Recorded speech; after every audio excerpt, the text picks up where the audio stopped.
Millet Marvels, changing the way world eats by Tenali Double Horse.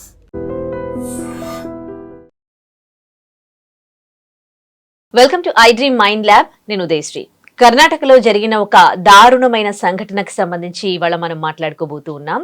మహిళల mentality ఇలా ఎందుకు మారుతోంది, ఇంత క్రూయల్గా ఎలా థింక్ చేయగలుగుతున్నారు, ఎలా చేస్తూ ఉన్నారు, చంపగలుగుతున్నారు, దానికి సంబంధించి మనం మాట్లాడుకోబోతూ ఉన్నాం. ఆవిడ ప్రెగ్నెంట్, తనకు తెలీదు ప్రెగ్నెంట్ అని హాస్పిటల్లో అడ్మిట్ అయ్యి సెల్ఫ్గా డెలివరీ చేసుకుని పుట్టిన బేబీని చంపేసింది. సో ఇదే సంఘటన ఇప్పుడు యావత్ ప్రపంచం అంతా కూడా మాట్లాడుకుంటుంది. దీనికి సంబంధించి మనతో మాట్లాడడానికి family counsellor, public speaker and motivational speaker Rajani Rama గారు మనతో ఉన్నారు. మాట్లాడదాం. నమస్తే అమ్మ, వెల్కమ్ టు అవర్ స్టూడియో. నమస్తే ఉదయ. Thank you. సో చూస్తూ ఉన్నారు ప్రతిరోజు కూడా మనం ఇలాంటి ఘటనల గురించి మాట్లాడుకోవడం చాలా దురదృష్టకరం అనే చెప్పాలి.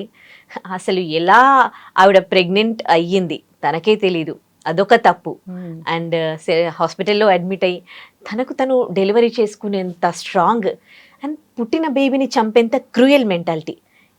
మొత్తంగా ఆ మహిళను మీరు ఎట్లా చూస్తారు, ఈ ఇన్సిడెంట్ని ఎట్లా చూస్తారు? అసలు ఇది కర్ణాటకలో దావణగేరే ప్లేస్లో జరిగిందని చెప్తున్నారు. అంటే ఈమె అంత చదువుకున్న వ్యక్తి కూడా కాదు. వీళ్ళు ఏంటంటే కొంత నాటుగా పెరుగుతారు చిన్నప్పటి నుంచి అన్నీ చూస్తూ.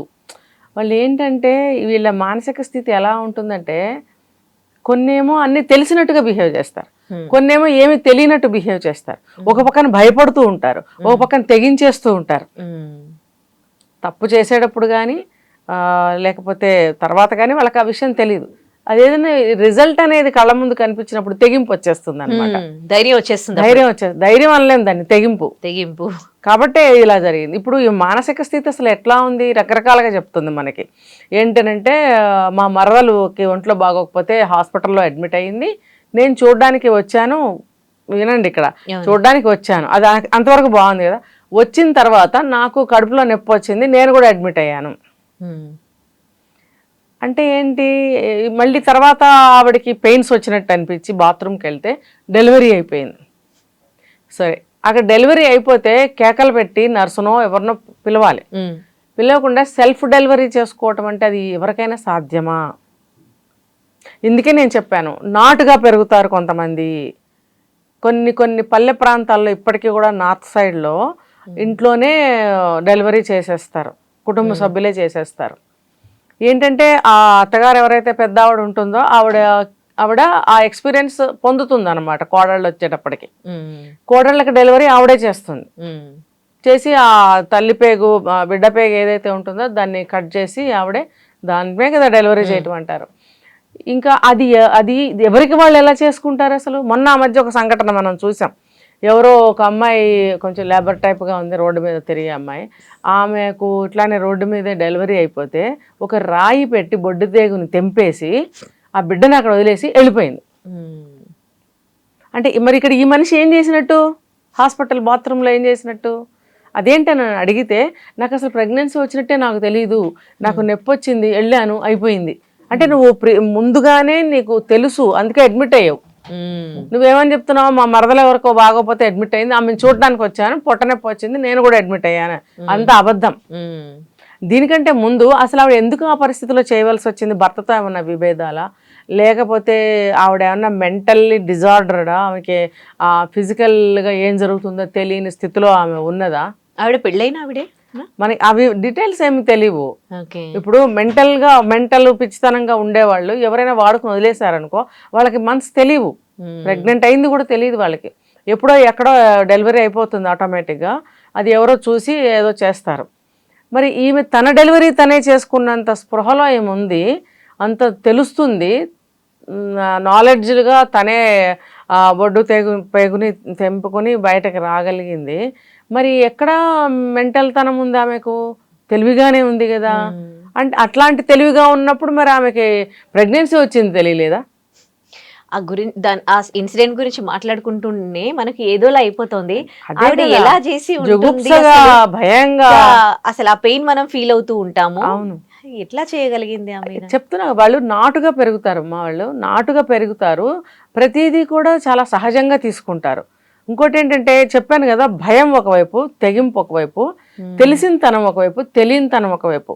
రకరకాలుగా ఉంటుందన్నమాట వాళ్ళ మెంటల్ స్టేటస్.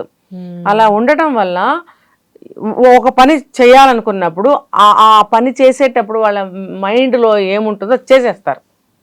ఫర్ ఎగ్జాంపుల్ ఈ అమ్మాయి ఎవరితోన్నా ఉన్నదేమో అనుకుందాం, ఆ విషయం ఆ టైంలో ఆమె చేసేసింది. తర్వాత ప్రెగ్నెన్సీ వచ్చింది.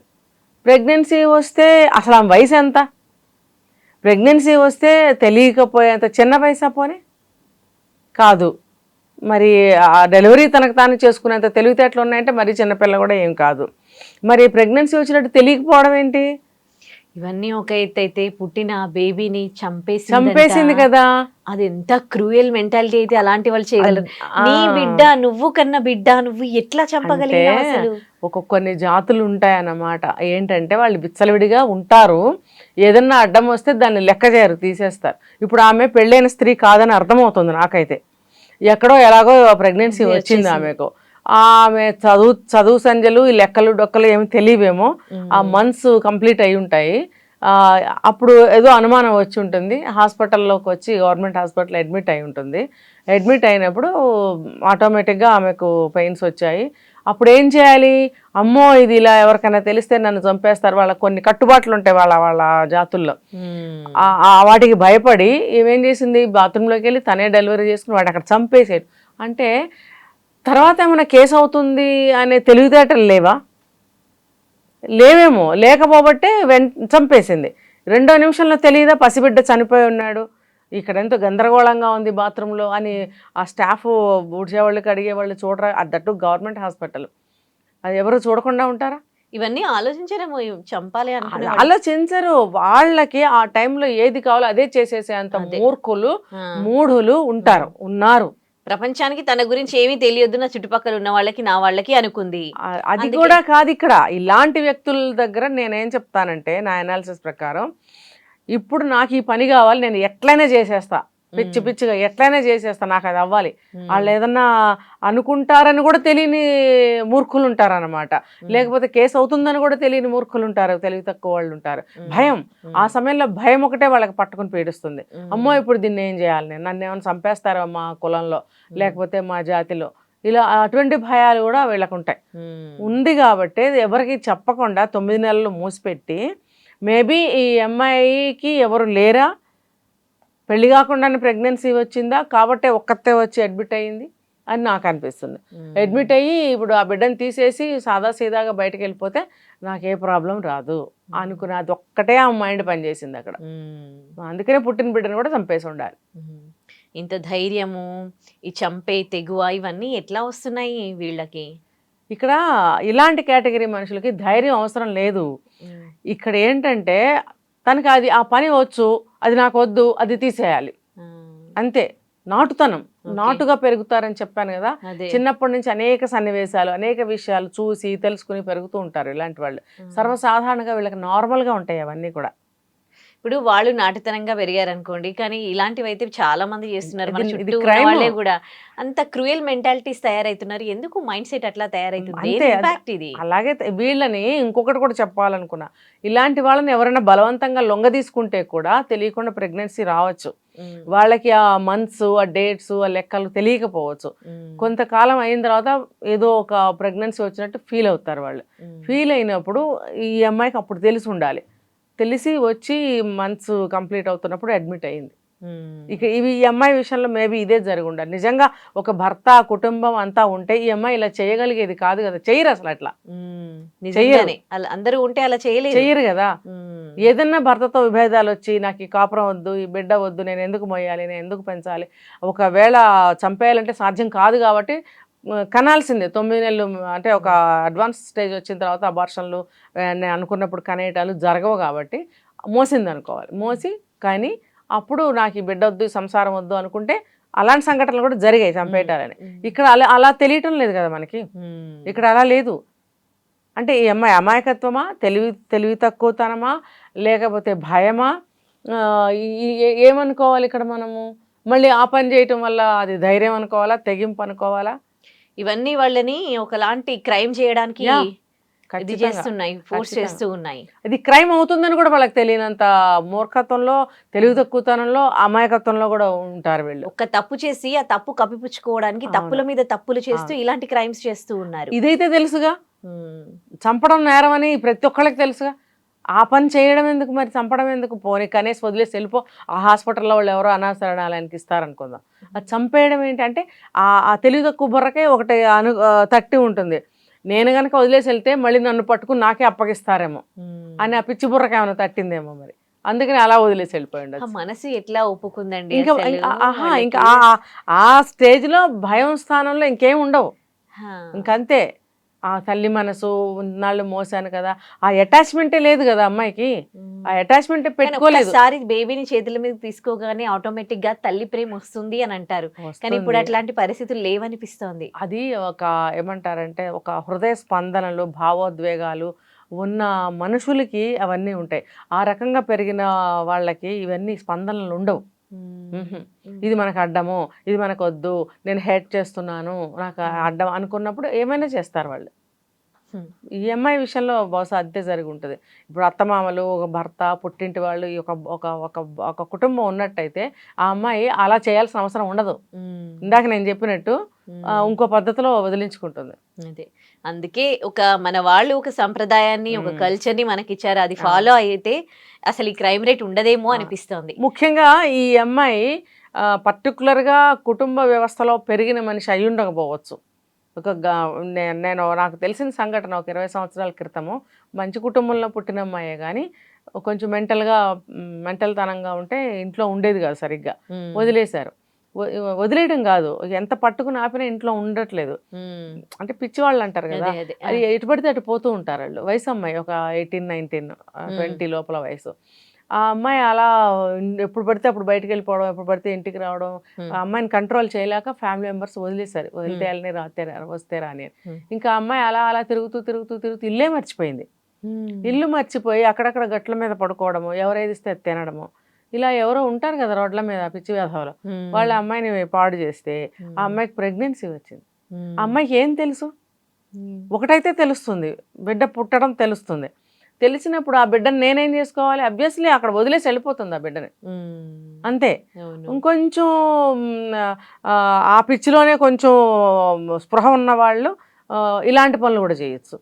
తన డెలివరీ తానే చేసేసుకోవడము, వదిలేసి వెళ్ళిపోవడం. పిచ్చితనం ఏం కాదులే, హాస్పిటల్కి వెళ్ళింది కదా, పిచ్చితనం ఎందుకు అవుతుంది అంటే అదే చెప్తున్నా, అది స్పృహ ఉన్న పిచ్చితనం అనమాట. ఇది తెలివైందే ఇక్కడ ఆ లేడీ తెలివైందే, తెలివి తక్కువదే, వదిలించుకుంది. అదే, అది మాత్రం చాలా దారుణం. ఇప్పుడు ఇక్కడ మన విశ్లేషణ ఎట్లా చెప్పుకోవచ్చు అంటే, నువ్వు తెలిసి చేసావా తెలియక చేసావా? ఒకటితో నువ్వు ఉన్నప్పుడు నీకు తెలియలేదా ఏమన్నా జరగచ్చు అని? తెలియకుండా నువ్వు చేసావా? మరి చేసిన తర్వాత పర్యవసానం నువ్వు భరించాలని తెలియదా? అప్పుడు తెలిసిన విషయాలు ఇప్పుడు ఎందుకు తెలియకుండా పోయినాయి నీకు? ఇప్పుడు పుట్టిన బిడ్డని వదలకూడదని తెలియదా నీకు? తప్పు చేసినప్పుడు దాన్ని సరిదిద్దుకుందాము, ఆ తర్వాత సరే జరిగిపోయింది, ఇలా జరిగింది అని చెప్పి దాన్ని సరిదిద్దుకుందాం అని ఆలోచించట్లేదు. ఒకవేళ అలా ఆలోచించుంటే నాకేమనిపిస్తుంది, ఈ అమ్మాయికి ఎవరు లేరు. ఎవరి దగ్గరికి వెళ్ళి ఆ బిడ్డను తీసుకుని ఎవరి దగ్గరికి వెళ్తుంది? భర్త దగ్గరకా, తల్లిదండ్రుల దగ్గరకా? ఒకవేళ తల్లిదండ్రులు ఉన్నా అక్కడికి బిడ్డను తీసుకెళ్తే తన్ని తగలేస్తారు. అందుకని అలా చేసి ఉండొచ్చు. అన్ని జరిగిపోయాక భయపడే బదులు ముందే ఆలోచించి ఉంటే ఇలాంటి పరిస్థితి వచ్చేది కాదు, ఆవిడ జైలుకి వెళ్ళాల్సిన పరిస్థితి వచ్చేది కాదు. ఏదేమైనా మనుషుల ఈ క్రూయల్ మెంటాలిటీ మారాలని కోరుకుందామండి. Thank you. And for more videos, please subscribe to iDream. Please subscribe to iDream. Please subscribe iDream. And please subscribe to iDream. For more videos, subscribe to iDream. please like, share and subscribe to the channel. Congratulations, iDream. Subscribe to iDream. Subscribe to iDream. So subscribe to iDream Media. iDream ki iDream team andarki huge congratulations. Please subscribe iDream Media. Please subscribe to iDream. Subscribe iDream. Please subscribe to iDream. iDream అంటే నా కళల channel subscribe చేసుకున్న నోరు తిరుగుతలేదు, మీరైతే గంట గుర్తు కొట్టండి. For more such videos, please subscribe to iDream. Subscribe to iDream. Please subscribe to iDream. Please subscribe iDream Media. Please do subscribe to iDream. Please subscribe to iDream Media. For best entertainment and information, please subscribe iDream. And don't forget to subscribe to iDream.